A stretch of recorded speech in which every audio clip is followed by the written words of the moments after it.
என்னன்னா இந்த 2 கட்சிக்கு வந்து ஒரு தமிழை வந்து ஓட்டே போட்டுறக்கூடாது. யாருன்னு பார்த்தீங்கன்னா, ஒன்று டிஎம்கே, இன்னொன்று காங்கிரஸ்.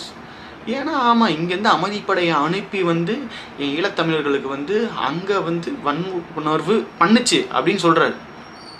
இங்கேருந்து இந்தியன் ஆர்மி போய் பண்ணுச்சுங்கிறாங்க. எப்படி நம்ம இந்தியன் ஆர்மி விட்டுருக்கோம் எனக்கு ஒன்றும் புரியல. இந்த மாதிரி சொல்கிறாங்க. இங்கேருந்து அமைதிப்படை அனுப்புனாங்க. அப்புறம் வந்து போர் பயிற்சி வந்து செங்கலர்களுக்கு கொடுத்தது இந்திய இராணுவங்கிறாங்க. அப்போ வந்து இருந்த காங்கிரஸ் ஆட்சி மூலிமா நடந்துச்சுங்கிறாங்க. ராஜீவ்காந்தி அவர் தான் இருந்தார். ஸோ இது ஏற்றுக்கவே முடியல.